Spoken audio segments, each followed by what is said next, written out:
Já precisou de suporte na lavoura? Eu já. E nessa hora foi muito importante ter o Conecta no meu autopropelito. O Conecta é um serviço de acesso remoto exclusivo da Stara, que coloca você em contato direto com a fábrica. O técnico visualiza as informações do topper, acessa a máquina à distância e me ajuda em várias situações, como nas calibrações. É rápido e simples. Então você já sabe. Se precisar, Conecta. O pós-venda ágil e sem custo direto na sua cabine.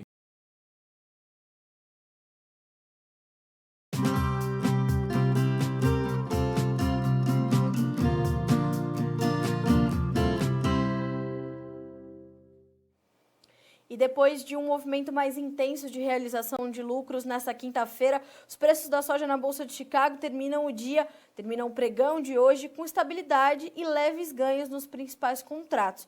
O que movimentou o mercado dessa forma, a gente vai conversar agora, ou sobre o que movimentou o mercado dessa forma, a gente vai conversar agora com o Carlos Cogo, que é sócio-diretor da consultoria Cogo Inteligência em Agronegócio, já conosco aqui. Carlos Cogo, muito boa tarde, seja bem-vindo ao Notícias Agrícolas, é um prazer ter você com a gente. Boa tarde a todos, é um prazer também e é uma satisfação poder analisar o mercado com vocês hoje aqui também. Muito obrigada. Cogo, como eu disse, né, nós começamos o dia com baixas até consideráveis, que sinalizavam uma realização de lucros até importante, depois de máximas de 4 anos, 6 anos para algumas agências, e vamos terminando o dia, né, numa reversão. A gente passa para o campo positivo novamente. O mercado enxergou alguma nova notícia ou voltou-se realmente à sua tendência que permanece positiva? De fato, voltou a tendência que permanece positiva. Tem vários, agora existe uma conjugação de fatores atuando que dão sustentação a essa alta consistente aí. E vamos chamar de consistente mesmo, né? Porque eu acho que há 60 dias atrás, talvez, ninguém poderia imaginar que a gente estaria falando de alguma coisa já bem próximo dos 12 dólares por bushel, um número não visto já há muito tempo, né? Então, realmente, só o fato de ter rompido a barreira dos 11 para cima é um fato totalmente inusitado, é fora dos parâmetros que a gente tem visto até mesmo na última década, né? Tirando as exceções, aquela quebra lá de 2012, 2013, né, nos Estados Unidos. Tirando isso, nós não tivemos grandes saltos espetaculares, né? E aqui parece que o que a gente está vendo é uma consistente escalada de preço em direção ao patamar mais alto, né? E o que deve se avaliar agora é o quanto de dentro desse preço todo, que já está próximo dos 12 por bushel, é de fato um fundamento que veio para ficar, que é estrutural, que, por exemplo, um exemplo disso é compras pesadas por parte da China direto, e isso é muito positivo, e o que pode sair fora da precificação dos futuros, que é, por exemplo, o clima negativo no Brasil.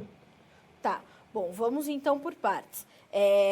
Diante desses dois fatores, de um lado a demanda, de outro a oferta, a questão do clima na América do Sul. É sabido que as ameaças climáticas continuam para a safra 2020 e 2021. O mercado vai precisar de novas notícias para continuar precificando isso, Cogo? É mais ou menos assim que a gente entende? Vai precisar. Por exemplo, daqui a pouco mais, esse atraso todo aí que aconteceu em vários estados, alguns já recuperaram o tempo perdido, outros ainda não, mas há um atraso sim de plantio, e mais grave, claro, nos estados mais ao sul, que sofreram também aconteceu em algumas regiões do Brasil Central, ainda está dentro do esperado com uma topiva, mas as chuvas vão chegar mais tarde esse ano também. Isso lá adiante vai fazer com que se abra uma brecha para os Estados Unidos exportarem soja em volumes razoáveis, talvez tanto nos meses de janeiro, como também talvez no mês de fevereiro, onde o Brasil não deve ter ainda grandes fluxos em direção aos portos, que normalmente já começam no final de dezembro e início de janeiro. Então, isso vai ser bem positivo para o mercado futuro de Chicago e pode colocar mais preço ainda nos futuros com vencimentos em 2021. Kogo, mais importante do que o volume que o Brasil vai colher, óbvio que isso tem uma importância determinante, mas mais importante do que isso é esse atraso que já está definido, que vai acontecer, que já é consolidado para a chegada da nova oferta brasileira. Isso pode pesar mais no mercado do que o volume efetivamente colhido pelo Brasil? As duas coisas, porque na verdade toda essa diversidade climática, a meu ver, ela já está precificada nesses números que a gente está vendo hoje aí, né? Tá. Na faixa de 11,80 para o bucho, 11,75. Isso tudo já embute, e no farelo a mesma coisa, o óleo hoje subiu também, o farelo caiu um pouquinho, né?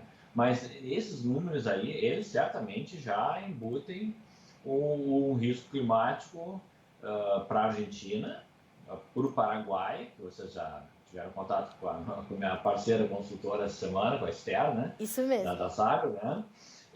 A gente trabalha bem afinado, também já, ainda não é uma situação igual à brasileira, mas já tem algum receio, né, de seca. Então, a gente não está falando só de risco climático no Brasil, a gente está falando de um risco climático nos países produtores da América do Sul, que juntos fazem hoje 56% da oferta total de soja no mundo. Então, qualquer tipo de problema é grande em termos globais. E aí, quando você junta problema que se estende para o sul do Brasil, para complicações no cerrado, de atraso ou invernadas, chuvas durante a colheita, tudo isso já previsto, já delimitado, problemas na Argentina, problemas no sul do Brasil, problemas no Uruguai, problemas no Paraguai, isso já está precificado, meu velho. O que talvez ainda não esteja devidamente precificado é quanto os Estados Unidos vão ganhar de mercado em cima de eventuais quebras na América do Sul e quanto vão ganhar de mercado em cima de exportações que eles farão nesses meses de janeiro e fevereiro, que não são tradicionais, são meses que os compradores geralmente se voltam para a América do Sul e podem não encontrar produto aqui na quantidade que precisam nesses 2 primeiros meses do ano.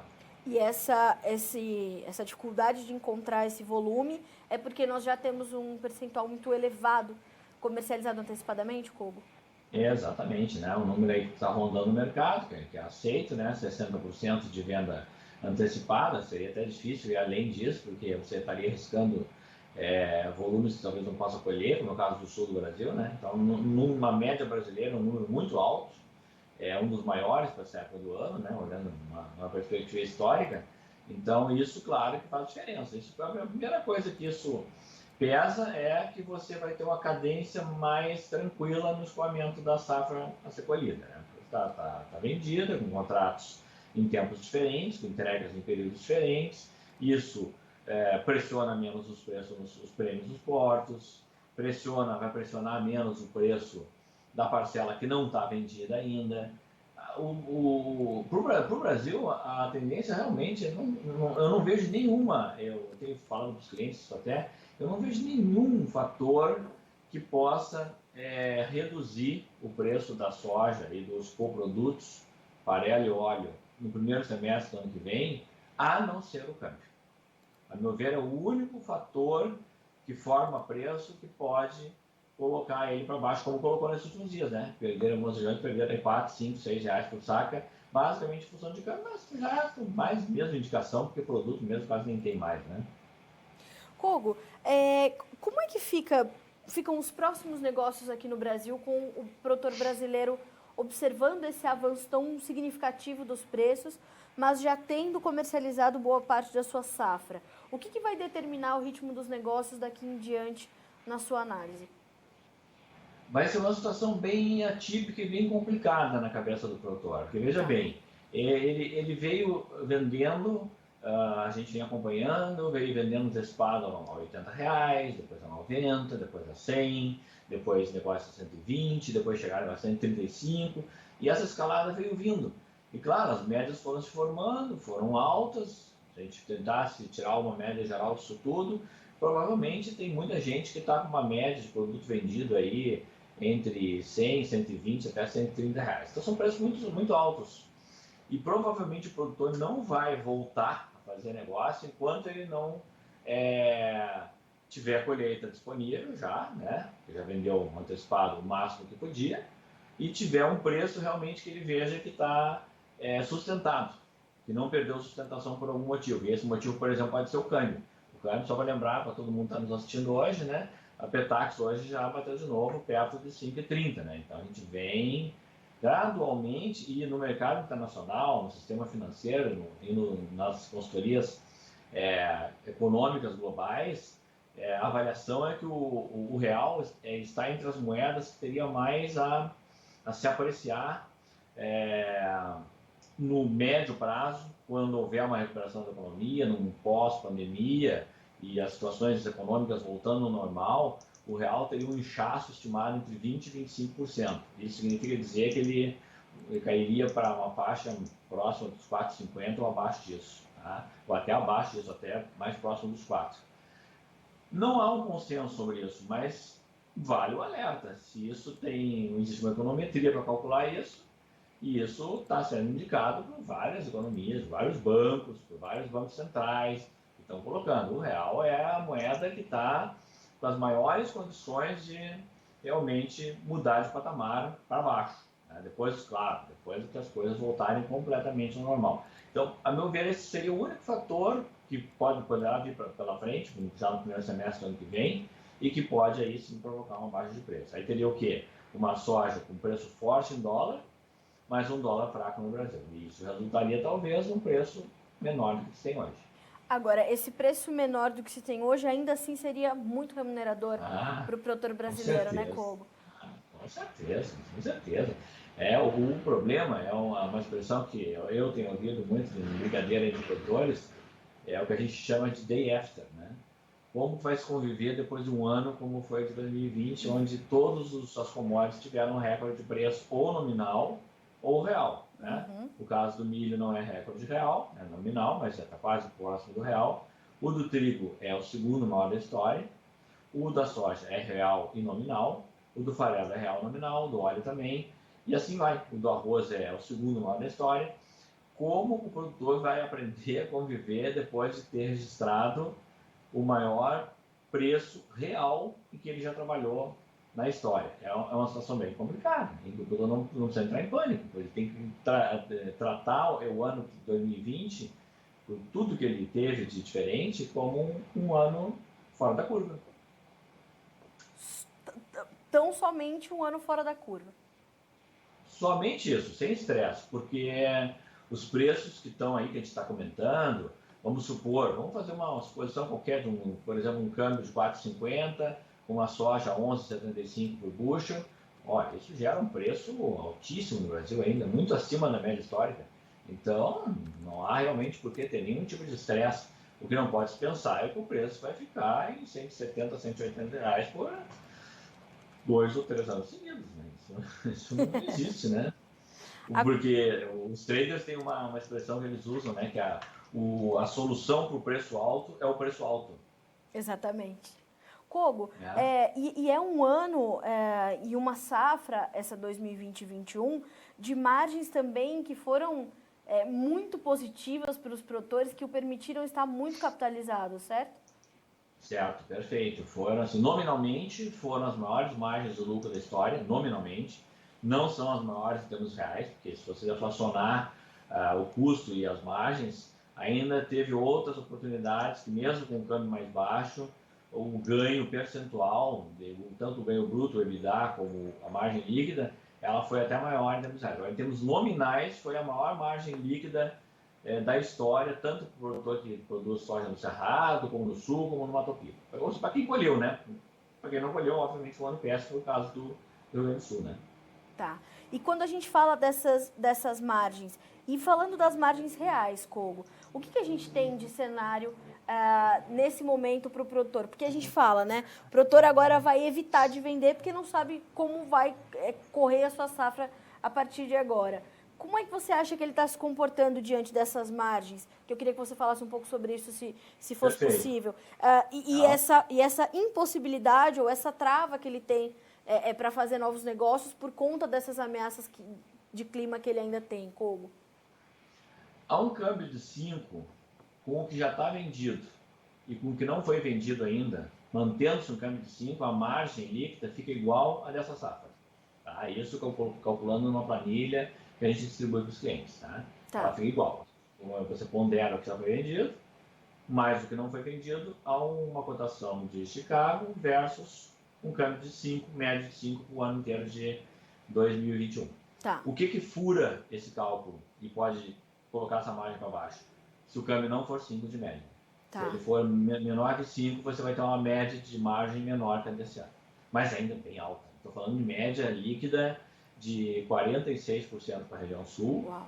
sudeste, e de 36% para a região, e o eixo que eu faço o cálculo, que é a região de Mato Grosso. Tá? Então, é muito alto. E deve se repetir a mesma margem se ficar um câmbio médio de 5. Se não ficar de 5, ela cai, mas veja bem, ela vai cair talvez para, por exemplo, 20 ou 25% no Cerrado e talvez 30 ou 35% no Sul, que seria uma margem extremamente alta para qualquer tipo de comparativo, com qualquer tipo de negócio. Seja bolsa, ações, ouro, câmbio, o que for. Né? É muito alto. Ou seja, e tudo isso acaba equilibrando, portanto, os negócios que ele já efetivou a preços mais baixos do que a gente está vendo nesse momento, ou do que ele vai observar durante o momento que ele voltar a vender. Tanto é verdade isso que o que eu tenho mais sido requisitado aqui em palestras online, lives, não é necessário falar sobre 2021. Vamos abordar apenas o ano 21 e 22. Veja a situação que a gente está. Sim. O cliente ele não está mais preocupado com 2021. Em que sentido? 2021 está definido. Está seguro. Claro, que tirando, obviamente, a questão climática, né? Para quem colher, está completamente seguro. Vai ter uma rentabilidade completamente segurada, mesmo que, vamos supor que o câmbio caísse para 4. Juntando isso com os 60% já negociados, ainda teria margem para fazer todos os pagamentos, sobrar uma margem líquida enorme. Então, a própria empresa, a indústria de agroquímicos, hoje, os fabricantes de máquinas, eles já não querem, algumas culturas, eles já não querem mais abordar o tema 2021, só 21, 22. Olha só. E várias vezes, isso me chama muita atenção, porque nunca acontece isso. Sempre você quer saber ainda em novembro do próximo ano, né? Já quer ter agora quase todo mundo já não quer mais nem que seja incluído o próximo ano, a não ser como um comentário breve, assim. Meu Deus. Ou seja, você passa batido para o 2021 e vão direto para soltar para 21, 22 o que vai acontecer. E olha, isso já aconteceu para mim umas 5 ou 6 vezes nos últimos 60 dias. É interessante de observar, Kogo, que talvez essa escassez de produto, diante de uma demanda muito evidente no mercado, muito presente, essa relação já foi muito absorvida, portanto, pelo produtor. Ele sabe que os preços dele serão bons preços, independente de alguns cenários, né? Exatamente. E talvez as empresas estão enxergando o comportamento do produtor e pensando a mesma coisa. Eu não vou mais focar 2021, vou focar 21, 22 para planejar minhas vendas, planejar os negócios, né? É só a mesma coisa. Mas é um sintoma muito interessante. Você, em novembro de 2020, não dá mais importância para olhar para a safra 2021, porque ela está resolvida. E como a gente tem evoluído muito com os negócios da safra 21, 22 nesse final de 2020? Você sabe que no Brasil os dados eles são escassos, tem bons trabalhos, como o caso do Mato Grosso, né, que o IMEC calcula, né, que faz médias, que mostra lá as médias, mas não são todos os estados que fazem esse acompanhamento, e o Brasil não tem ferramentas como tem Estados Unidos e outros países para saber o que de fato já está negociado. Então, quais são os artifícios que se faz para isso? Você, no nosso caso, que a gente faz consultoria basicamente para empresas de agroquímicos, de máquinas agrícolas, armazenagem, etc., naquela parte do segmento de insumos básicos, que seria sementes, fertilizantes e agroquímicos, é dali que você tira um termômetro de quanto já está vendido para determinada cultura para 21, 22. Isso vale para algodão, isso vale para café, isso vale para soja. Então a gente já tem uma noção que alguma coisa, com certeza, entre 15% e 20% em nível de país, já deve estar fechado, travado de alguma forma para o 21, 22. Pode ser bem mais que isso, como é o caso do Mato Grosso, que já está acima disso. Né? Eu repito, não tem um instrumento para conferir isso, assim, claro, ratificar isso, né? Agora, você tem noção, porque se alguém está vendendo, por exemplo, um herbicida com um contrato de 21, 22, é porque isso já está travado, né, automaticamente a venda também da commodity, né? Então, realmente é inusitado vender soja para 2, 3 anos à frente, E o número, seja ele qual for, se for 15, 20 ou 25, por si só já é uma coisa nova e interessante, boa. Né? Boa, porque os produtores já estão procurando proteger lá adiante, porque eles protegeram para a próxima temporada. Né? E, Kogo, não me parece uma coisa realmente muito distante, porque os Estados Unidos também já estão muito bem vendidos com a safra 2021 e vão certamente tentar manter essa competitividade para a safra 21-22, onde a demanda chinesa deve ser ainda maior, de outros países também. Faz sentido a gente pensar dessa forma? Faz sentido. E veja bem, que se nós estamos com esse nível de mercado aquecido e as economias globais ainda bem empacadas, vamos dizer assim, tudo muito né, na área do PIB negativo, coisa e tal, aí nós vamos ver isso seguidamente, talvez só a China que não, mas ainda crescendo muito abaixo da média. Imagine quando as economias se destravarem totalmente, vamos pensar numa transição entre o primeiro e o segundo semestre de 2021, por mais pessimista que alguém seja, tem que imaginar que a pandemia vai estar iniciando já um processo de controle a nível global, as economias vão estar em franca recuperação, umas mais rápido, outras não tanto, mas evidentemente que isso vai vir como um fator positivo para todas as commodities agrícolas, né? Então, é muito provável que a gente vai ver mercados mais firmes ainda. A gente não tem hoje como fazer uma previsão do que pode acontecer. Mas veja bem, num ambiente que teoricamente é negativo, se a gente olhar, é negativo, as economias estão indo mal. Você tem cotações fortes desse jeito, sim. E quando o ambiente econômico estiver positivo, o que vai acontecer? Não, sem dúvida. Kogo, a gente fala desses preços próximos de 12 dólares por bushel. Você tem novos alvos, inclusive para 2021, você, dentro das suas projeções, das suas análises, você espera novos patamares que a soja vai buscar na Bolsa de Chicago? Aí eu vou dizer uma coisa que eu estou tratando isso bastante em palestra, nas lives também, que é o seguinte: muitas coisas desse jogo estão em aberto. Eu vou colocar um ou dois exemplos para a gente dizer que pode mudar e para melhor ou para pior. Nós estamos vendo aí um movimento grande de acordos comerciais. Todo mundo está acompanhando isso, né? Sim. É o acordo Ásia-Pacífico, a volta do Transpacífico, outro nome agora. A Índia não aderiu ao outro acordo Ásia-Pacífico, vai aderir a um bloco enorme, que junta economias enormes, que vão ter tarifas preferenciais. Por enquanto ainda não está se falando de tarifa preferencial, mas todo acordo comercial acaba levando a isso. A Transpacífico tem tarifas preferenciais, graduais também. Essa mudança toda, junto com uma confirmação de uma eleição do Biden, eu falo confirmação porque não temos confirmação ainda, junto com a confirmação da eleição, e ele sendo um multilateralista, ele é a favor de acordos multilaterais, talvez ele traga os Estados Unidos, provavelmente vai trazer os Estados Unidos de novo para dentro do Transpacífico e tentar fazer outros acordos comerciais, e outros surgindo, Reino Unido com outros países, porque saiu da União Europeia. São vários casos que estão acontecendo simultaneamente no mundo. Talvez só o Brasil não esteja se movimentando tão rapidamente, tão bem nesses acordos bilaterais e multilaterais. Então, se esses acordos, todos eles forem ocorrendo, isso tudo vai dar uma dinâmica bem diferente para o mercado, que pode ser a favor do Brasil, mas também pode ser contra o Brasil. O Brasil pode ficar fora desses acordos todos. Sim. E aí pode ser prejudicado.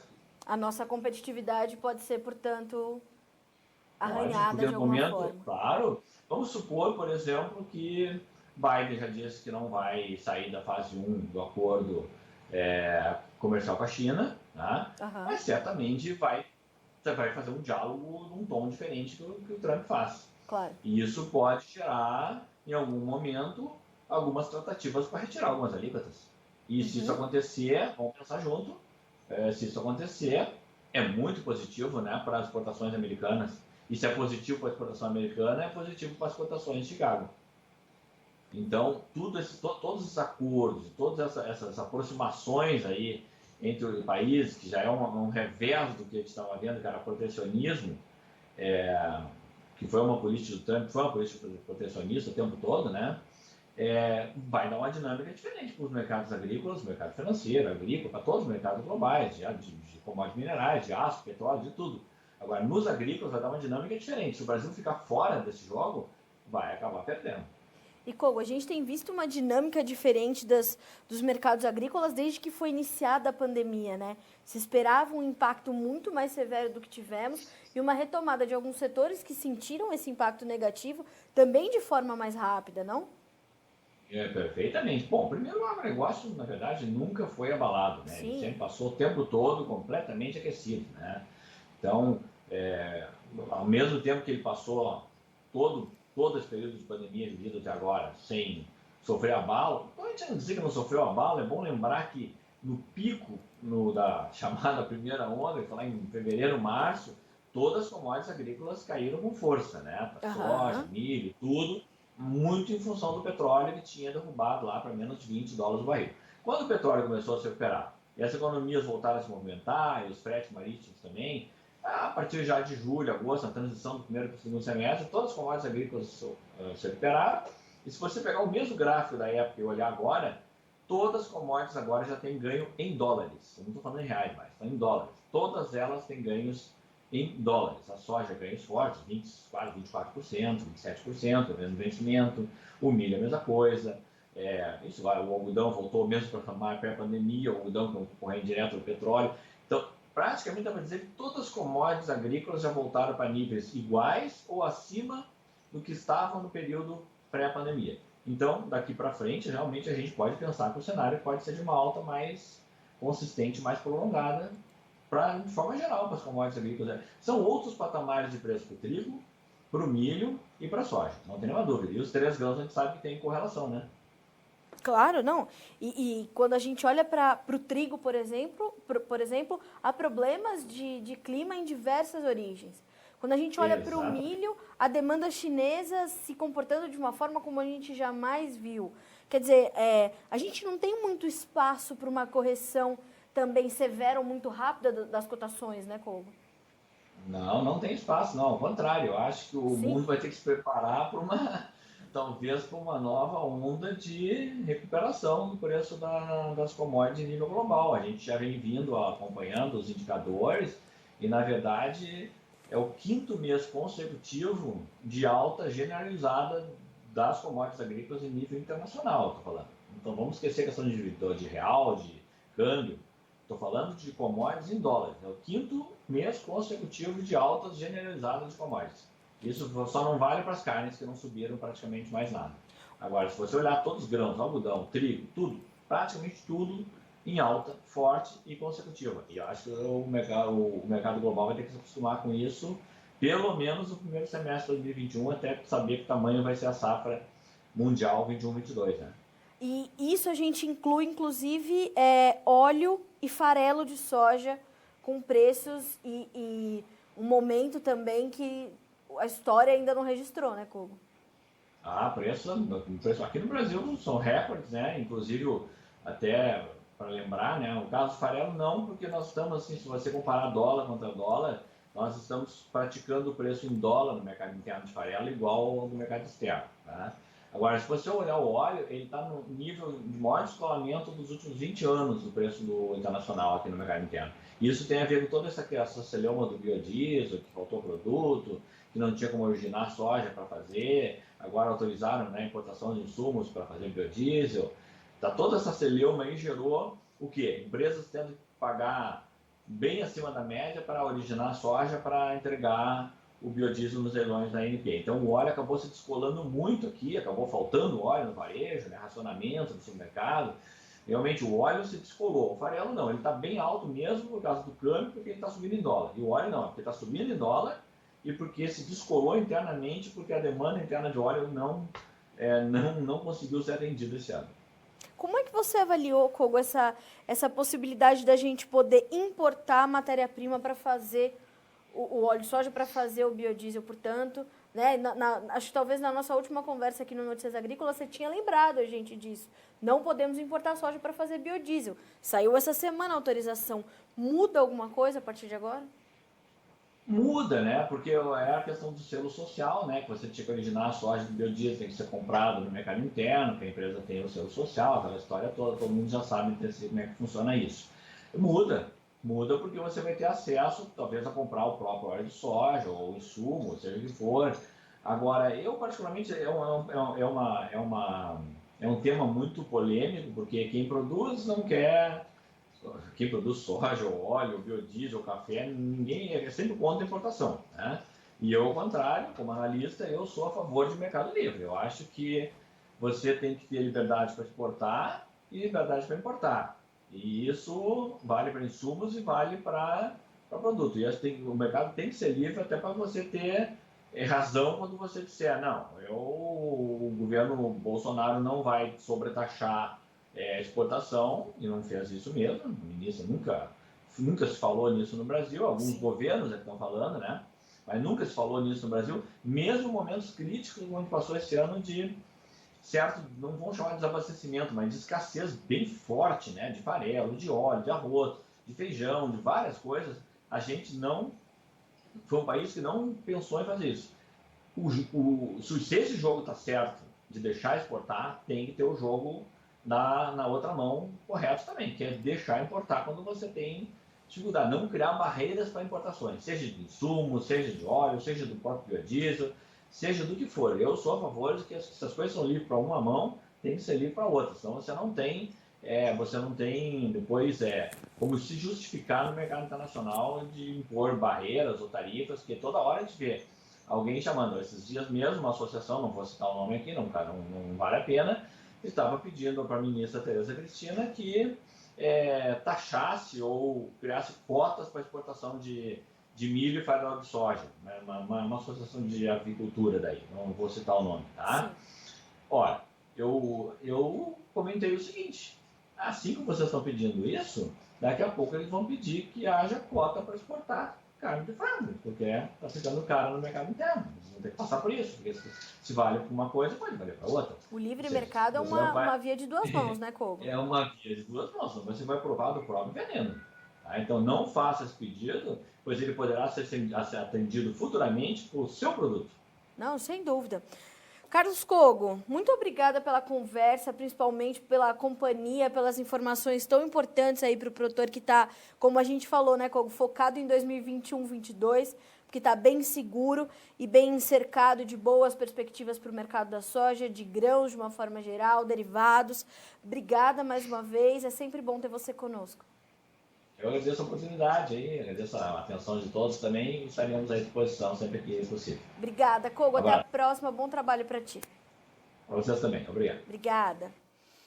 Senhoras e senhores, Carlos Kogo conosco nesta tarde de quinta-feira para fazer uma análise ampla e aprofundada do mercado da soja. E o Kogo deixou bem claro, né? Os produtores brasileiros já não querem, obviamente que querem, mas o foco maior tem sido a safra 2021-22, porque já estamos bem vendidos, sabemos que não há espaço para quedas bruscas do preço. O Kogo falou que pode tirar um pouquinho da margem do produtor brasileiro é a questão cambial, mas a gente desce de margens altíssimas para altas ainda, para margens extremamente remuneradoras. Então, é um final de ano muito positivo. 2021 já está também sinalizando que vai ser um ano muito favorável, muito remunerador para o sojicultor brasileiro.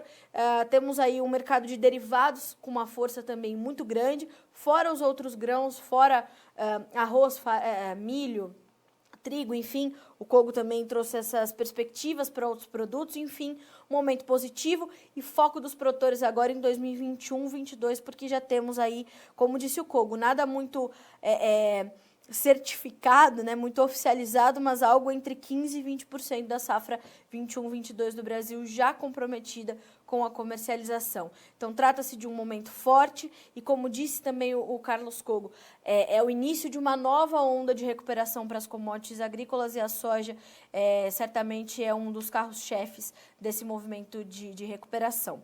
Vamos ver como ficaram as cotações na Bolsa de Chicago nessa quinta-feira. Números da soja na sua tela. O janeiro, $11,77 por bushel, uma alta de 1 ponto mais 75. O março, 11,75, subindo 0,75.